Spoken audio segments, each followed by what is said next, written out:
Yeah, that hurt. Static grass is a transformative scenic product, and when done correctly, it looks so good. I mean, really good. The results can be shocking. See what I did there? Now, before we begin with the static grass, I'm going to install these Woodland Scenics trees.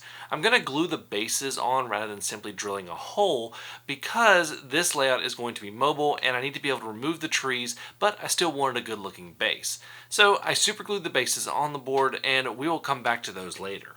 Now it's time for static grass.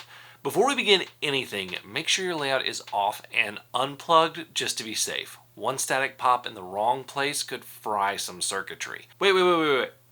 What is static grass? So if you've ever seen a balloon rubbed on someone's hair and the hair stands up, static grass works in a similar way. Static grass is a series of fibers that will stand up when a charge is applied using an applicator.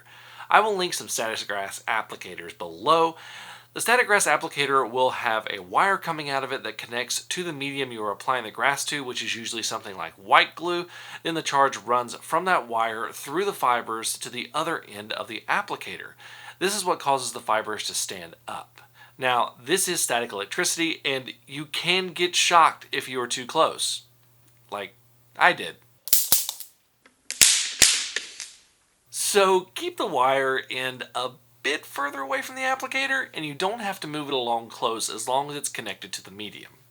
Now for this project I'm using some Woodland Scenics light and medium green static grass in 4mm and 7mm lengths. If you're doing in scale you can also find this in 2mm lengths as well. To apply the grass, you load the applicator's hopper, which has some metal in it to complete the circuit with the charged fibers. Once full, you shake it gently to disperse the fibers.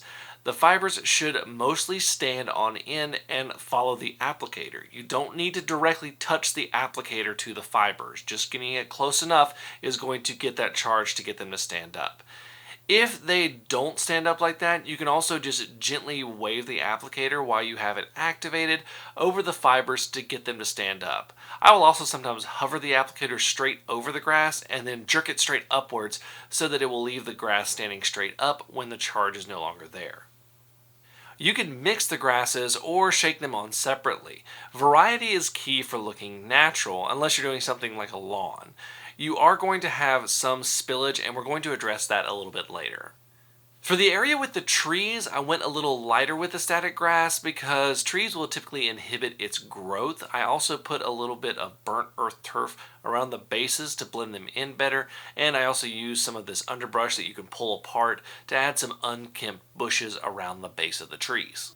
You can also use static grass for small areas and tufts of grass as well. Simply spread the glue exactly where you want the grass to go and shake some static grass onto it with your applicator.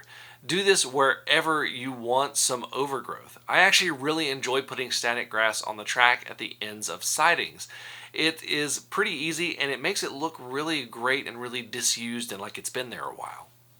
Now you just need to let the grass dry. Once that is done, you're probably thinking, hey, this looks great, but there's a lot of extra on it. You'll need to remove the grass, but you don't want to waste it. So you'll take some hosiery or anything that will not let the fibers through and place it over a vacuum tube like my shock vac here. Then suck up the grass and use the hosiery to catch it before it goes into the vacuum. Once you're done with all this, it doesn't hurt to clean your track a little bit either. Static grass can really make your railroad pop. Just look at some of these pictures I took.